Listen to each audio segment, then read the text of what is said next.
white son of a bitch that opens his mouth, I'll smash his goddamn teeth in. You can't do that, Jack.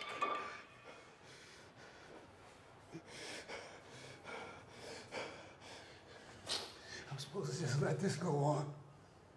These men have to live with themselves. I have to live with myself, too.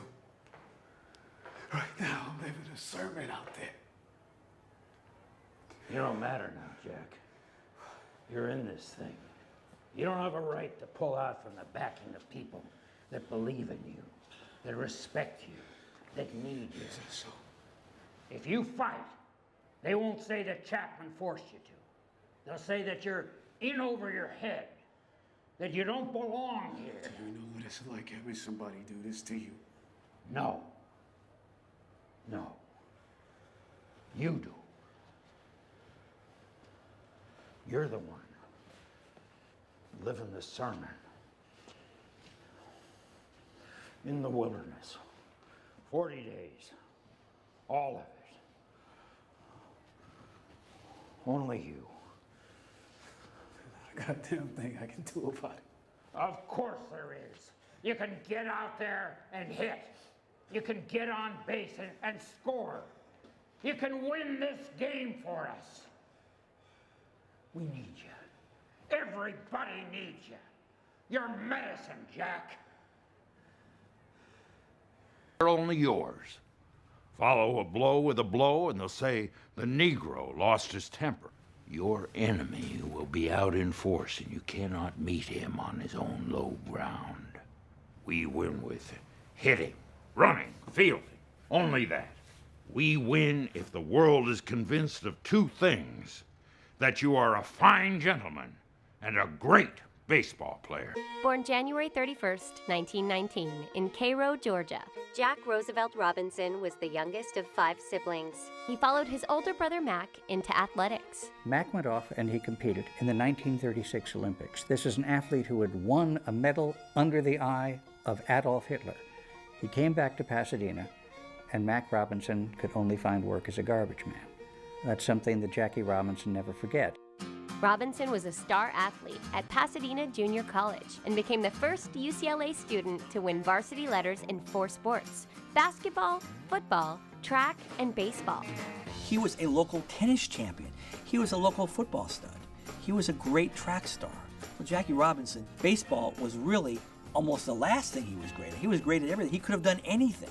While in the Army, Robinson was arrested for refusing to move to the back of a segregated bus. Robinson fought a court-martial and was eventually given an honorable discharge. Jackie Robinson was sick and tired of the U.S. Army, and the U.S. Army felt that they had a problem on their hands with Lieutenant Robinson, so they agreed that he would be honorably discharged. With the Negro Leagues as his only opportunity to play professional baseball, Robinson joined the Kansas City Monarchs in 1945. That same year, he was given a life-changing invitation by Branch Rickey of the Brooklyn Dodgers. There were players in the Negro League that were just as good, if not better, than Jackie Robinson. But Branch Rickey understood that he needed more than just a superb baseball player. He needed someone who had flawless and impeccable character, and he found that person in Jackie Robinson. Despite harsh opposition, Robinson was selected as the first Rookie of the Year, became the first man in the league in 26 years to steal his way around the bases, and in 1955, he helped the Brooklyn Dodgers win the World Series against the New York Yankees. The valor with which Jackie Robinson responded to the jeers and the hatred and the bigoted remarks and the catcalls is one of the great silent portraits in American history. Under that hail of threats and epithets, he would walk into the batter's box. And about a little over the third of the time, because I believe he batted a 330-something that year, he'd get a hit. That's what he did. He certainly didn't cower. He certainly didn't flinch, and there were a lot of beanballs thrown at him.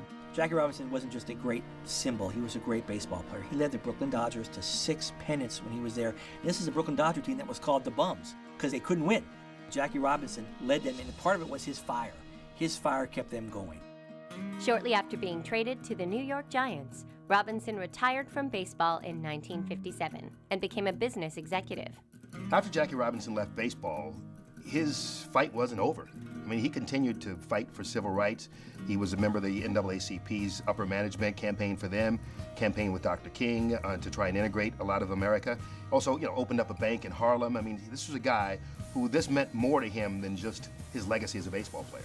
He was inducted into the Baseball Hall of Fame in 1962 and later died from a heart attack on October 24, 1972. In 2005, Jackie Robinson was honored with the Congressional Gold Medal. The story of Jackie Robinson changed the literal complexion of the game. It changed the complexion of images that we saw in black and white photos in newspapers and on television. It put a black man at the center of the story of America. And I think we've been an imperfect but infinitely better society ever since.